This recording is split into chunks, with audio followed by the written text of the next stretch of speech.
everybody, welcome back to Listen, I Have an Idea. My name is Heidi. Today is day 19 of NaNoWriMo, and I'm going to be doing the Q&A. Thank you guys so much for asking me questions in yesterday's video and the video from the day beforehand. Today's video is going to be rather long, so let's just get started. The first question that I have today comes from Rowan Tree Editing, aka Rowan Fortune, and his question is multiple, all wrapped into one. So he says, it would be great to hear about the genre that I'm writing in and why I picked it. Also, which novels is my book in conversation with, and how do I want to shape my genre's tradition? I am writing a young adult fiction, fantasy mixed with a little bit of magical elements, a little bit of supernatural, and it's a holiday Christmas themed book. It's also a little bit of a romance too. If I were to put it into one genre, it would probably be put into the supernatural or the holiday genre. I picked the genre because I was really interested in developing a story that was based around the North Pole, and honestly, I haven't read a whole lot of books based in the North Pole around Christmas time, so I thought, who better to write it than myself? And then I get to read it as well. Some of the books that are similar or kind of influenced mine are The Land of Stories, The Wishing Spell by Chris Colfer. This one I read this past summer, and while I didn't initially read it and it wasn't one of the things that was on my mind when I started writing the book, it is definitely similar in genre to what I am writing. This one is based around the Brothers Grimm fairy tales, and it's about these two siblings that get plopped into a book with all of these supernatural characters. Another book that influenced mine is Meg Cabot's Shadowland from the Mediator series. This is my favorite book series of all time, and I read this when I was 13. I absolutely fell in love with the characters, and I decided that if I were ever to write a book, I would want my characters to make me feel as much as I love the characters that are in this one. While I'm not writing about a girl who can see ghosts in everyday life, I wanted future readers of my book to feel the exact same way I felt when I read this book the first time. As for shaping the genre's traditions, there actually really isn't a huge market for Christmas-themed young adult fiction romance novels. I own one Christmas book besides my Doctor Who one, because I technically didn't purchase that for myself. I only own one, and it's not even young adult. It is this one right here. This one is The Christmas Hope, and it's an adult romance fiction. I haven't even read this yet. I was planning on reading it last Christmas for like my Christmas Eve book, but I didn't. I'm hoping that by writing this book and hopefully eventually publishing it, I will get to add to the quite non-existent genre. Okay, next we have Jessica Reads and Writes, who asked, I may have already answered this in the video, but she would like to know what is my motivation behind writing and what made me decide to write novels. Well, this is my first novel that I've ever written.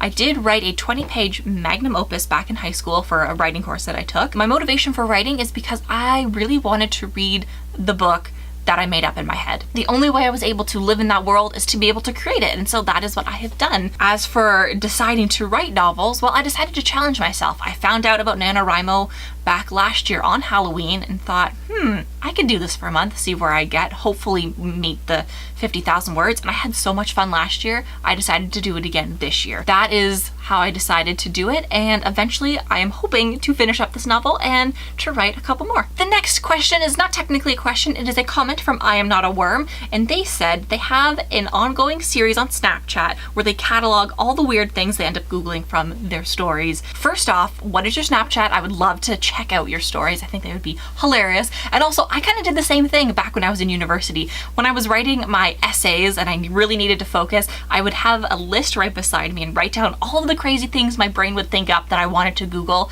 instead of actually writing the essays. And some of the lists were hilarious. They were absolutely great, and I love it. That's one way to stay focused, guys, is if you are writing and you're thinking about things to Google that have nothing to do with your book, write it down on a list, keep track of it, and then go back after you're done. Sometimes you don't even end up Googling half of the things that are on that list. The next question comes from Something Serious, and they are asking, how can they balance their writing life as well as school life? Apparently they start finals next week and they think that they will die. Well, first off, you're not gonna die. Finals are the absolute worst, especially when you have so much to do. My number one tip is to stay organized. What I would do when I had finals and exams coming up and everything due, I would write out a list of all of the essays, the projects, the presentations that I had to do, and I would put it in order of when they were occurring. So whichever one was first, I would put that up at the top, and if it was an essay or a project, I would write how many words that essay had to be or what the project would be about and maybe how long it would take me to do it.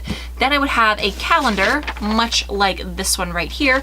I would put on there exactly when my projects were due, and then I would plan out when I was going to do them. So by writing out how many words the essays or how long the project is going to take you, you can kind of see how much work you're going to have to put into it. When you have a lot of things due, it's so much easier to get them done ahead of time.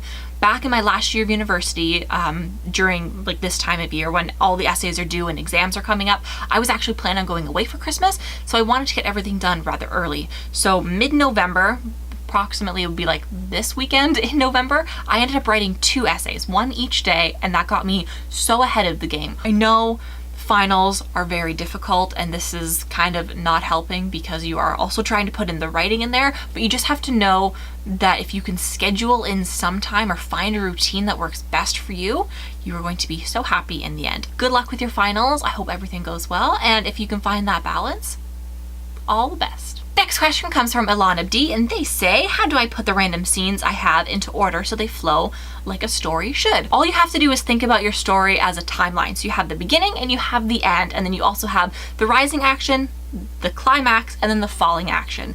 So when you go back and read your stories, you need to think about where on that chart or that line, I guess, it would fall. Is it before the rising action? Is it during? Is it at the climax, or is it after? The other thing that you need to think about is your character progression. What characters are in these scenes? What are they doing in these scenes? And how does that relate to the plot and where you have placed them on this timeline? If you kind of keep that in mind, hopefully that'll help. I don't have a lot of experience with writing scenes out of order. I've been trying to write my book chronologically in order, and while I have ideas for these new scenes, I write the ideas down on a piece of paper as like a little note, and then I just continue with what I am doing. So hopefully that helped. If anybody else has any suggestions for what they should do, if they have more experience with writing little mini scenes and fitting them in, weaving them into your main plot, definitely leave those suggestions down below. Next, we have Sylvia K, who asked a bunch of questions, so I'm just going to answer them rapid fire. First question is, what genre am I writing in?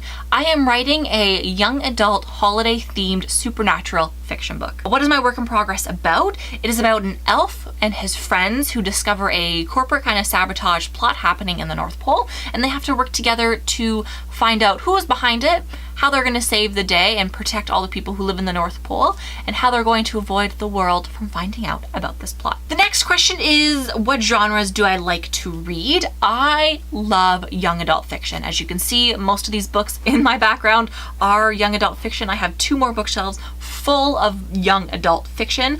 I especially love supernatural fiction, romance, a little bit of sci-fi. My absolute favorite genre, which isn't young adult fiction, is royalty romance fiction. I love Nora Roberts. She does a great job with all of her books. She's my 3rd favorite author. But yeah, royalty romance fiction just has this place in my heart. I don't care if it's a book or a movie. If it has to do with royalty and romance, I will be consuming that narrative. Next is, do you read books from the same genre you're writing while writing? No, I don't read anything while I am doing NaNoWriMo. I didn't get pretty much anything done on my book throughout the rest of the year after I finished up last November, but I find that when I'm doing NaNoWriMo, I want to stay focused on my book at hand, and if I were to read something else, it would just distract me for too long, and I could spend the time I would reading that book working on my book. Next is, how come you are able to write like a boss? Thank you.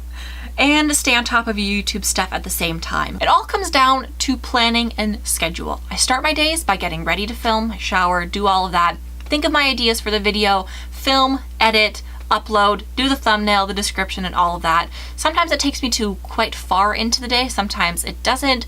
Sometimes, occasionally, I will actually film the night beforehand and then upload it rather early on in the day, but I like writing at night. So what I've been doing recently is spending my afternoons either I'm doing some research for my book or watching a movie or just having some downtime, and then I will write in the evenings. Also, I've been going to a few write-ins, so those are a lot of fun, but I try to make these things a priority. So YouTube doesn't come first, but it's the first thing that I think of every day. Writing comes first, and then everything else comes after that. Like I said, it all comes down to a schedule and making sure that I have time for everything. If it's important, I will make time for it. Next is, do I have any tricks for filming and doing NaNoWriMo? Like I said, it all comes down to scheduling. I am currently posting these kind of like inspirational videos every day, and I've also been vlogging. So I film on my phone throughout the week. I make my vlog and I post that once a week. That way I don't have to worry about filming at random times throughout the day and having kind of like a wonky schedule. Like I mentioned before, you can do delayed videos. So you film the day or the night previous and then you post it the next day. That definitely helps staying on track of things, making sure that you do have content to post. The last question that she has is, do I want to be self-published or traditionally published? I don't know a whole lot about publishing because I've never published anything before, and I haven't really spent a lot of time researching it and looking into it. But I think if I were to be published, I would want to be traditionally published. So by a publishing house, getting everything done like that. But like I said, I haven't done a whole lot of research into it. I'm not even done my first draft yet, so that is a road that I will cross when I get there. So that is it for the question and answer video. Thank you guys so much for watching. I do have a question for you, and I want to bring it back to what Rowan had asked earlier on in the video, and that is, what books are your novel in conversation with? So what books are similar to your novel, either it's in genre or character type? Let me know in the comments down below, because I would like to get your book recommendations, and also I would just love to hear what kind of genres you guys are writing in. So thank you so much for watching, and I will see you tomorrow with another video. Until then, happy writing. Bye!